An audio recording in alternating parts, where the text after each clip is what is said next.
ये बताइए, जो सरकार और किसानों के बीच में वार्ता चल रही है, ये जो वार्तालाप चल रही है, इसका क्या मसला निकलेगा, क्या हल निकलेगा बीच का? पहले कैमरे पे ध्यान दो।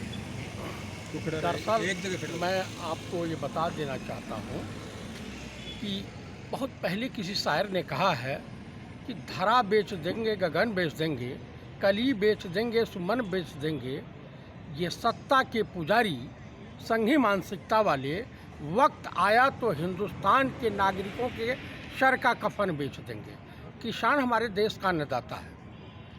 हरियाणा और पंजाब और पूरे देश का किसान, चाहे छोटा हो या बड़ा हो, किसान किसान होता है। किसान पूरे देश को के लिए उनके जीविका का साधन खेती है। हिंदुस्तान की 80% आबादी, 70% आबादी कृषि क्षेत्रों पर निर्धारित है। माननीय मोदी जी की सरकार 2014 में जो बनी, उससे पहले इनके पास फंडिंग का अभाव था, तो अडानी अंबानी से इन्होंने प्रॉमिस किया, वादा किया कि हमारी सरकार बनती है, हम प्रधानमंत्री बनते हैं तो जो चाहोगे देश में, जिस तरह से चाहोगे आप अपने व्यापार को बेरोक टोक फैला सकते हो। दुनिया की सबसे बड़ी मार्केट हिंदुस्तान है, भारत है। इस मार्केट पर दुनिया के तमाम देशों की निगाहें, तमाम उद्योगपतियों की निगाहें लगी हुई हैं। इसलिए अडानी अंबानी ने जो 30-40 हज़ार करोड़ खर्चा किया था मोदी जी की सरकार बनवाने के लिए, तो मोदी जी उसकी कर्ज अदायगी कर रहे हैं। अब किसानों का शोषण करने पर उतारू हो गए हैं। ये जितनी भी मांगें किसानों की जायज़ हैं, जनहित में है, देश हित में है।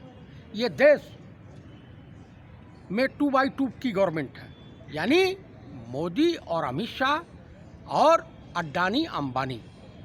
लेकिन ये देश अडानी अंबानी या आरएसएस के विचारों से नहीं चलेगा, ये चलेगा पंडित नेहरू के विचारों से।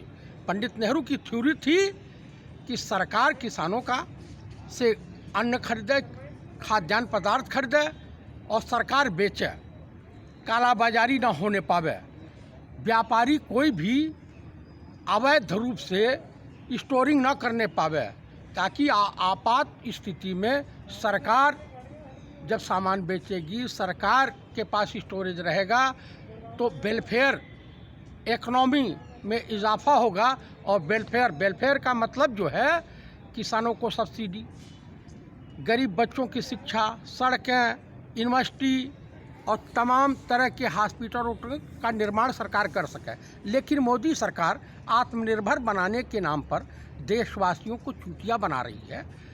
अतः मैं भारत सरकार से अनुरोध करता हूं कि किसानों के हित में ये तीनों कानून वापस ले लिया जाए और किसानों के हित में काम करें। नहीं तो अन्नदाता अगर ज़मीन के सीने पे हल चला करके लोगों का पेट भरता है, तो इस सरकार को उखाड़ के फेंक देगा। दूसरा ये बात है कि अब बीच का जो रास्ता किसान और सरकार के बीच में चल रहा है, क्या आपको लगता है ये रास्ता निकलेगा? सरकार अडानी अंबानी को खुश करने के लिए किसी स्तर तक जा सकती है, किसानों की कोई मांग मानने वाली नहीं। क्योंकि मोदी जी ने बनारस, काशी, बाबा विश्वनाथ की नगरी में इन्होंने कहा था कि ये कानून जो है गंगा जल की तरह से पवित्र है। अरे भाई, 15 लाख आप गंगा जल की तरह दे रहे थे, आप नोटबंदी करके देश का भट्ठा बैठा दिया और कहे कि 50 दिन में ये कर देना, वो कर देना। काला धन वापस आया, विदेश से धन वापस आया, कहीं कुछ नहीं आया। ये जुमलेबाजी है, सरकार ये मानेगी नहीं। और इसके एवज में सरकार कुछ उलूल जुलूल हरकत करके देशवासियों का ध्यान जो है किसान आंदोलन से भटकाने की कोशिश करेगी।